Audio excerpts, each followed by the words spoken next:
20 forgotten beers from the 1980s that we want back. Remember those beers that once filled coolers at backyard parties and ball games in the 1980s? Some soared to fame, only to vanish almost overnight. What happened to these beloved brews, and why do we still crave them today? Let's crack open the past and revisit 20 forgotten beers we'd love to see return. Schlitz. Back in the day, if you grew up around Milwaukee, Wisconsin, or really anywhere in America, you probably heard the slogan, "When you're out of Schlitz, you're out of beer." That wasn't just clever advertising. For decades, it was the truth. The Joseph Schlitz Brewing Company was once the biggest beer maker in the entire United States. It all started in 1849 with a man named August Krug. But when Joseph Schlitz took over in 1858, things really took off. He saw the future in distribution. Using America's growing railway system, he pushed Schlitz beer far beyond Milwaukee's borders. By 1902, Schlitz wasn't just big, it was the biggest brewery in the country. And they didn't just ride the rails. Schlitz changed the game with smart innovations too. In 1912, they were the first to use brown glass bottles, which kept sunlight from spoiling the beer. That one move helped cement their reputation. But by the 1960s, cost-cutting measures began to chip away at quality. The taste changed, and longtime fans noticed. Things came to a head in 1976 when Schlitz had to recall over 10 million cans and bottles. Confidence dropped, sales collapsed, and by 1982, their massive Milwaukee plant was shut down. Stroh bought them out, and later Pabst acquired the brand. Yet the mighty Schlitz, once king of American beer, never regained its crown. Old Milwaukee. Cold, crisp Old Milwaukee beer and smooth, golden Old Milwaukee Light. If you were around a ball game or a backyard barbecue in the 70s and 80s, chances are you've heard that line. Old Milwaukee wasn't just a beer, it was part of the soundtrack of American life. This classic dry lager traces its roots back to the 1930s, when the Joseph Schlitz Brewing Company introduced it as an affordable option for hardworking folks who still wanted quality beer. Its no-nonsense taste and price quickly made it a favorite. By 1980, Old Milwaukee was selling a staggering 4.5 million barrels a year, earning a spot among the top-selling beer brands in the country. Ownership changed hands over the years. In 1982, Detroit's Stroh Brewery Company acquired Schlitz and the Old Milwaukee brand, and then in 2000, Pabst Brewing Company took over Stroh's entire portfolio, including Old Milwaukee. Through it all, the beer stayed true to its identity, cold, crisp, and dependable. But times changed. The rise of craft beers and shifting tastes meant some Old Milwaukee varieties faded. In 2015, the non-alcoholic version was discontinued after declining sales. Still, the core lineup remains: Old Milwaukee Lager, Old Milwaukee Light, and Old Milwaukee Non-Alcoholic, each recognized at big events like the Great American Beer Festival and the World Beer Cup. Schmidt's.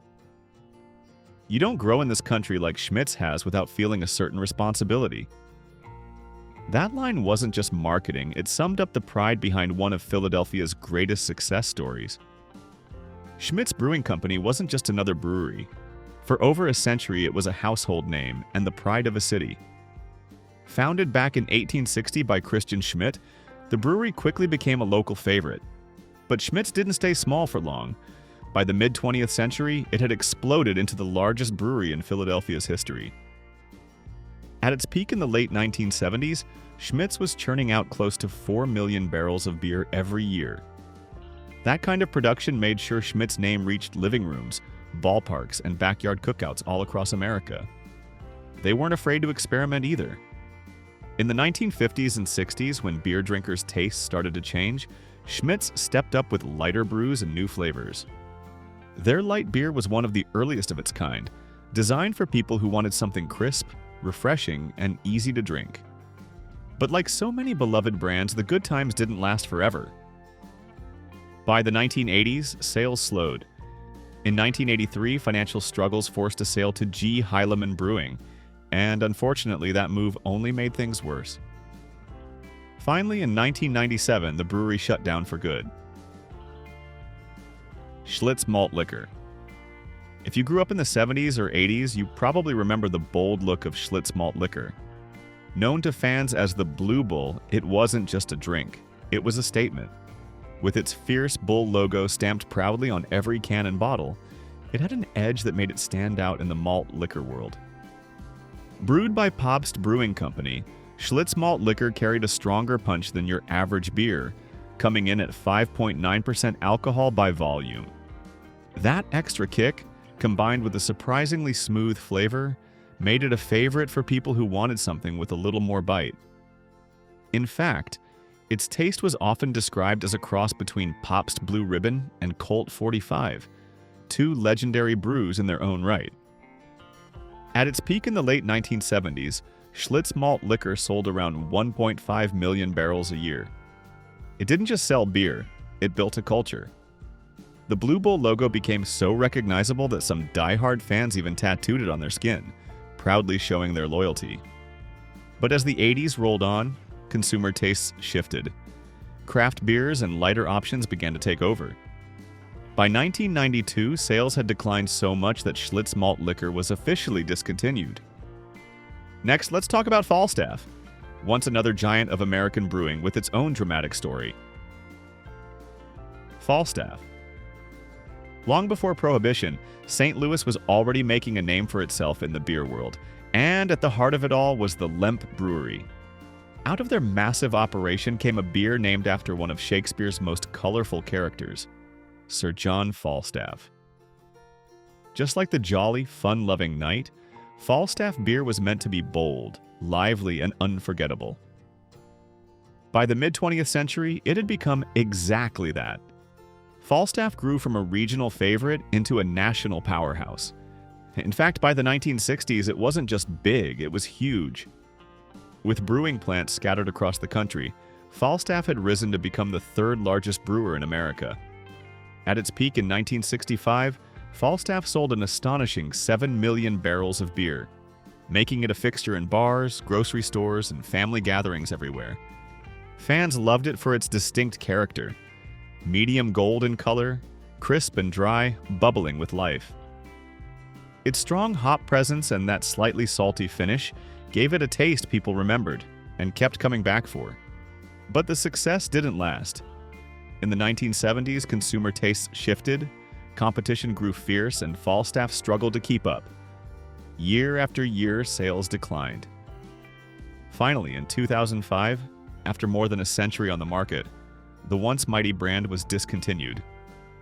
Which of these forgotten beers from the 1980s do you remember drinking or seeing at family parties?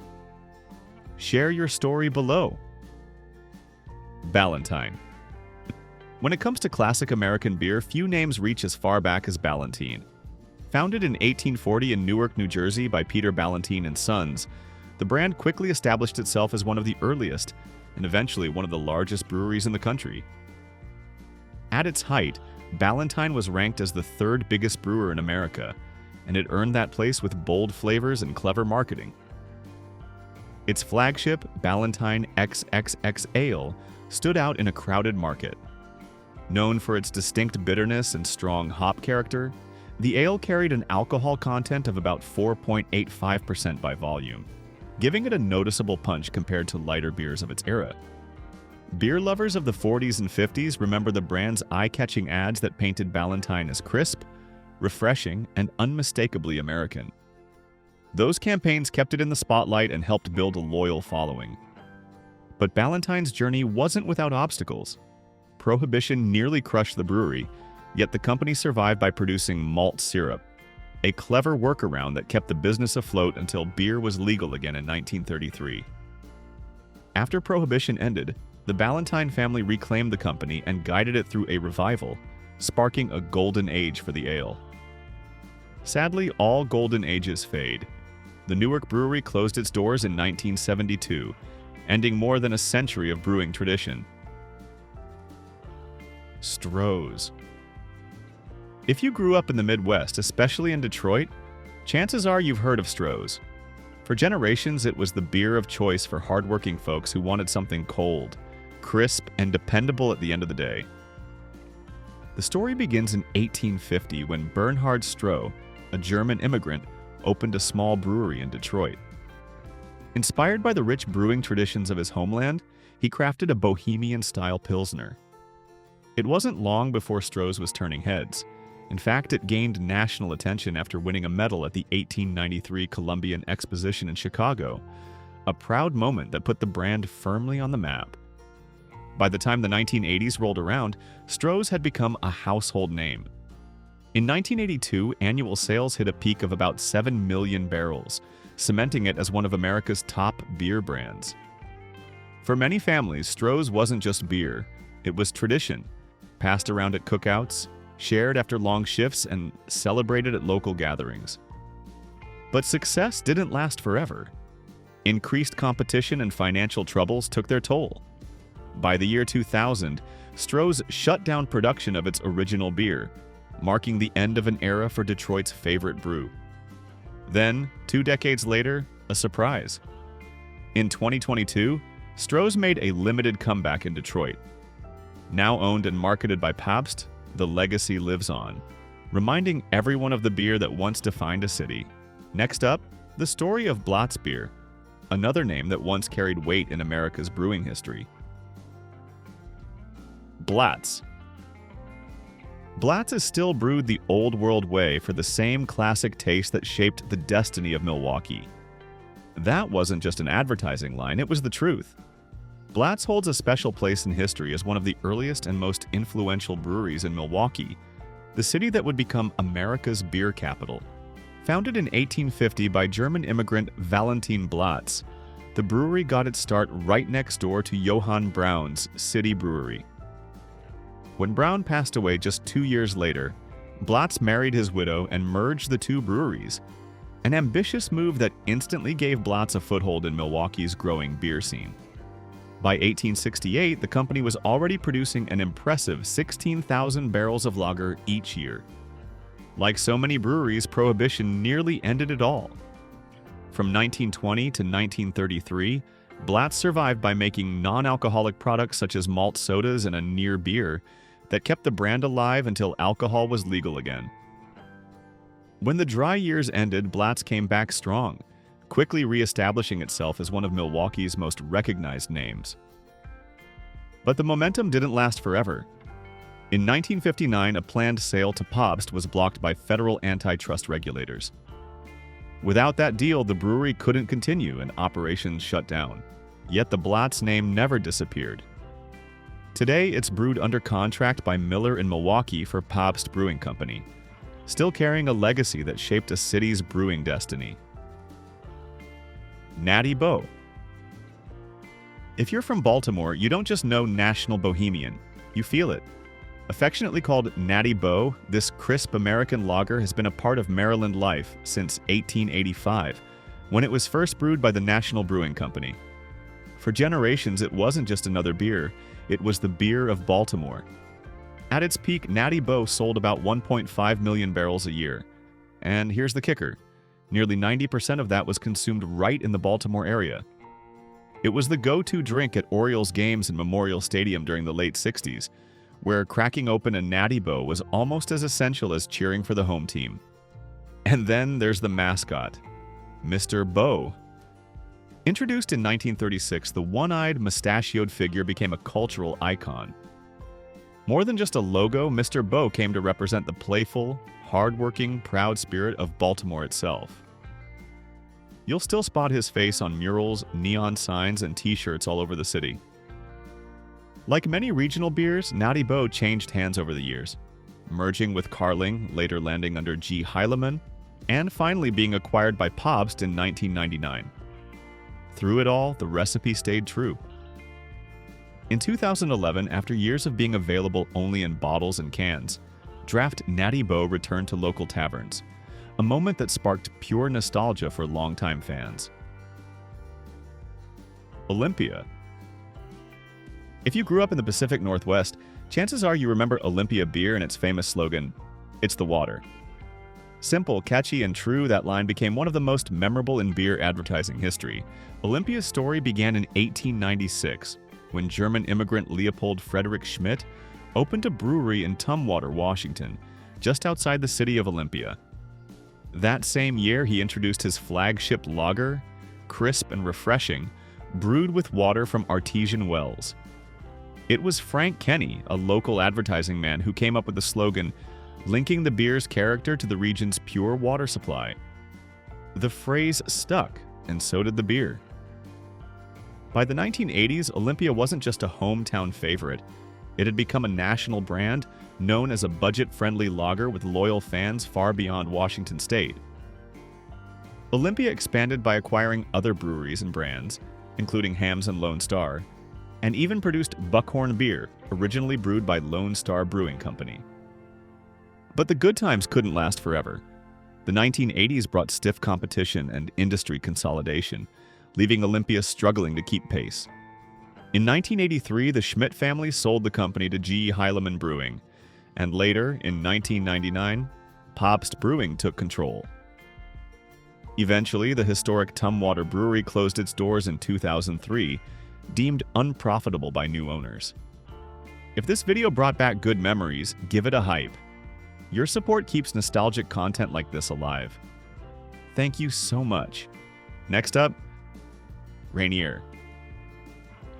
For anyone who's spent time in the Pacific Northwest, Rainier beer is more than just a drink. It's part of the landscape. First brewed in Seattle in 1878 and formally established as the Rainier Brewing Company in 1884, the brand quickly became a regional favorite. It carried the name of Mount Rainier itself, and like the mountain, it stood as a symbol of the Northwest's rugged spirit. What set Rainier apart was its focus on pure ingredients.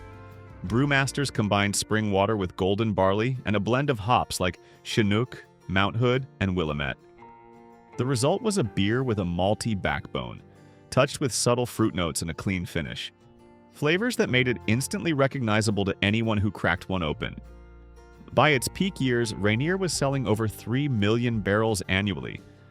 It wasn't just a beer, it was a fixture at picnics, barbecues, and fishing trips, deeply woven into the culture of the region. Its quirky commercials in the 70s and 80s, like the famous Rainier R motorcycle ad, only added to its charm, giving the brand a sense of fun and local pride.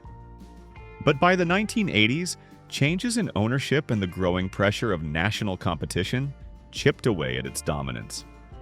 Finally, in 1999, production at its Irwindale, California facility ended, closing the chapter on an American classic.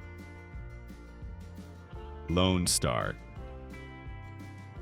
When people talk about Texas pride in a bottle, they're often talking about Lone Star beer. Founded in 1884 in San Antonio, it holds the title as the first large-scale mechanized brewery in the state. With Adolphus Busch of Anheuser-Busch fame lending his expertise, Lone Star quickly grew into a powerhouse, setting the standard for brewing in Texas. By the mid-20th century, Lone Star had already made its mark, selling over 1 million barrels a year by 1965. But it was the 1970s that truly defined the brand. Thanks to marketing genius Jerry Retzlaff, Lone Star became the beer of Austin's Cosmic Cowboys, that new wave of country musicians who blended honky-tonk with rock and roll. Willie Nelson himself was often seen raising a Lone Star, making it the unofficial drink of Texas's music scene. Of course, no Texas legend is complete without a mascot. Lone Star's giant armadillo became as iconic as the beer itself, symbolizing the quirky, proud spirit of the state. Variations like Lone Star Light, Lime Lager, and Brut Super Premium followed, expanding the lineup for loyal fans. But like many regional giants, Lone Star's fortunes shifted. By the 1980s, sales had slipped to around 750,000 barrels a year. Ownership changed hands several times, and in 2001, the original San Antonio brewery finally closed its doors. Pearl. If you grew up in Texas, you probably remember Pearl beer, a crisp, foamy lager that earned the nickname the National Beer of Texas. Its story begins in 1883 in downtown San Antonio, when the Pearl Brewing Company was founded with roots reaching back to Germany. The original brewmaster, trained at Kaiser Beck Brewery, created a beer so full of sparkling bubbles that it reminded him of glistening pearls.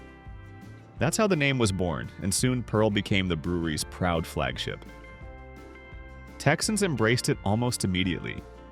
Its clean, refreshing taste made it a natural fit for the state's hot climate, and it quickly became a staple at ballparks, barbecues, and Saturday nights with friends.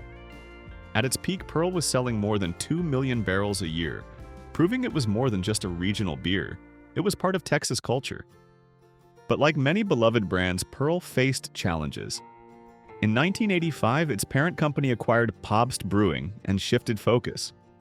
By 1999, production moved to Miller Brewing under contract, and just 2 years later, the original San Antonio brewery closed its doors, marking the end of an era. Then, in 2020, Pearl made a comeback. With a new look and an updated flavor designed for today's drinkers, Pobst reintroduced the brand, bringing back a taste of tradition for Texans who never forgot it. Jack's.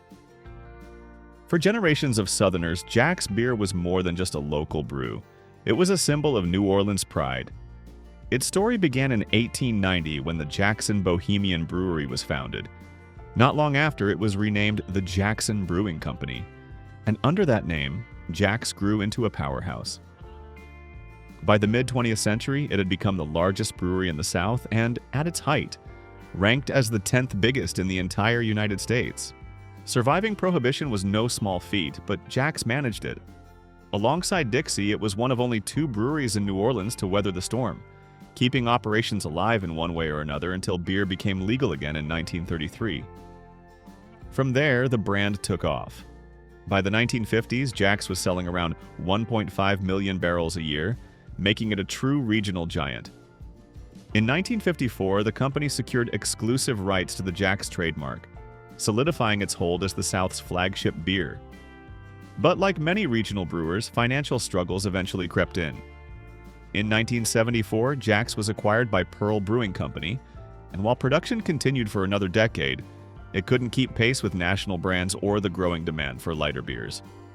By 1984, Jack's beer was discontinued, ending nearly a century of brewing history. Schlitz Light. The mid-1970s brought a big shift in American drinking habits.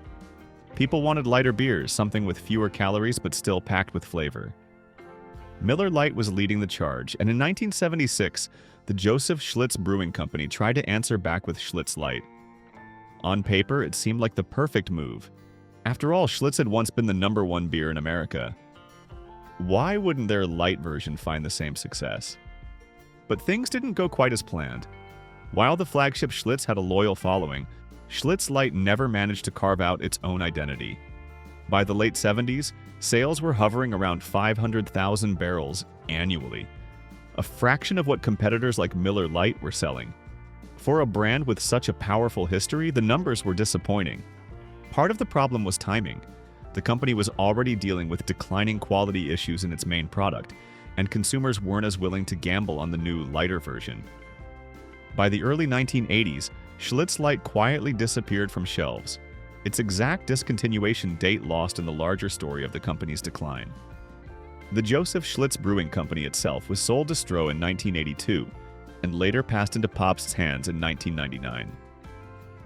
Today, Schlitz Light is remembered only by those who tried it, an echo of an era when big brewers scrambled to catch the light beer wave. Do you think modern craft beers capture the same spirit as these old favorites, or were the classics in a league of their own? Tell us what you think. Piels.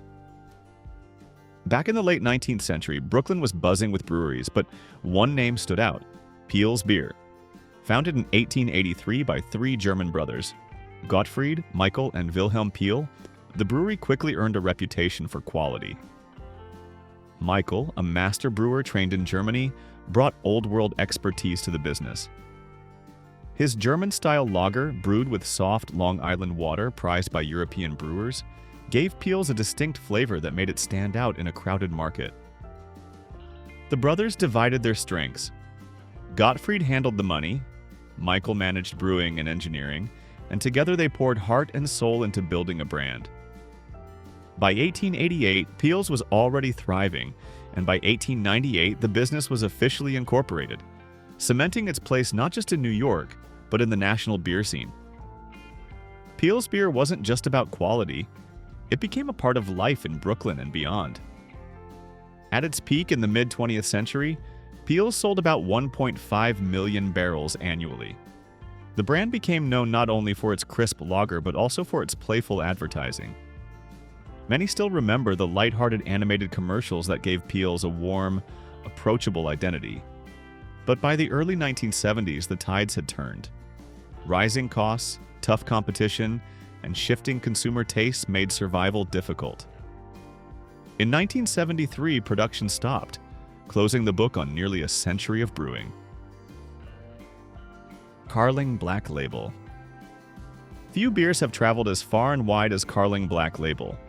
Its story goes back to the 1870s when the Carling Brewing Company first began making beer in Canada. Originally called Black and White Lager, the brew was rebranded in 1927 under the guidance of Toronto businessman E.P. Taylor, who believed a stronger identity would help it stand out. He renamed it Black Label, and history proved him right. Just a few years later, in 1930, Taylor acquired Carling outright and rolled it into Canadian Breweries Limited, which would grow into the largest brewing company in the world at the time. Black Label became its flagship, and soon it wasn't just a Canadian success story, it was a global one. The beer caught on especially well in Commonwealth countries. In the United Kingdom, it became a favorite with a smooth, drinkable 4% ABV. In South Africa, it packed more punch at 5.5%, and that stronger version became, and still remains, the country's best-selling beer. Australia and New Zealand also embraced it, making Black Label one of the most recognized international lagers of the 20th century. In the United States, however, its fortunes didn't last. As tastes shifted toward craft beers and microbrews, sales dwindled. By 2011, Carling Black Label was discontinued in the U.S. market. Genesee Cream Ale.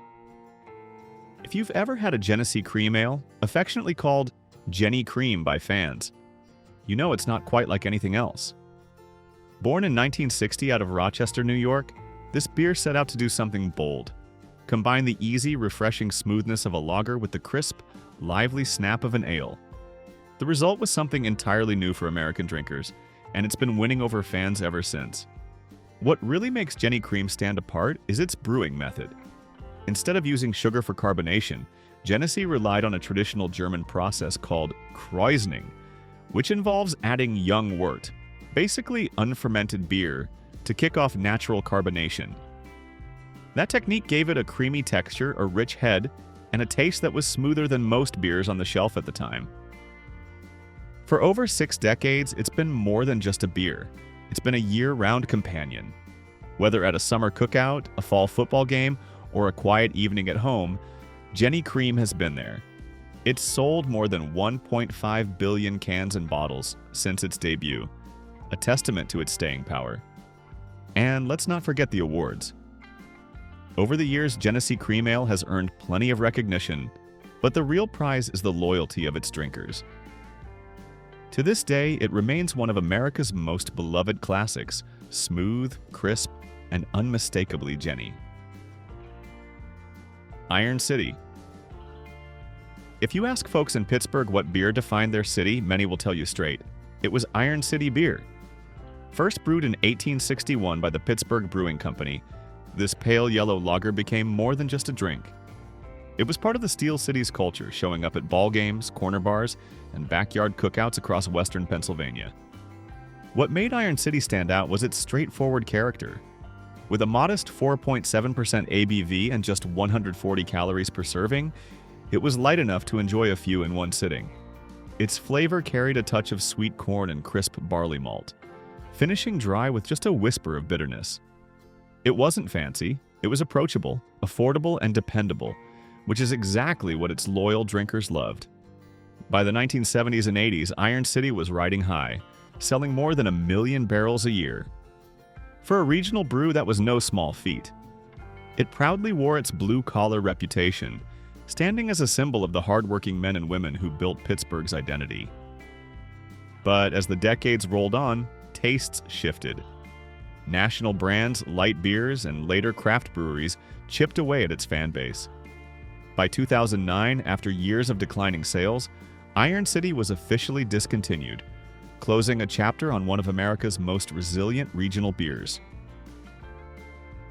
Lucky Lager. Back in the 1930s, when America was rediscovering beer after Prohibition, Lucky Lager made its debut.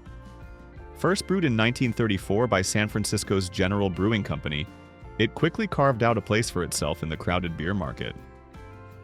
By 1937, just 3 years after launch, Lucky Lager had already become California's second best-selling beer, an incredible rise fueled by its clean taste and sharp marketing. Through the 50s and 60s, Lucky Lager was everywhere on the West Coast. Annual sales climbed to more than 2 million barrels, making it one of the most successful regional beers of its time. Fans loved its crisp, refreshing profile, and the company knew how to keep it fun. One of the most memorable touches was the rebus puzzles printed under the bottle caps, a clever gimmick that turned every drink into a little game.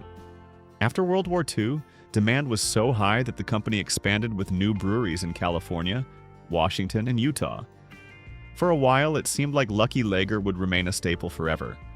But beer tastes change, and by the 1970s, Americans were shifting or did we miss one you'd love to see again?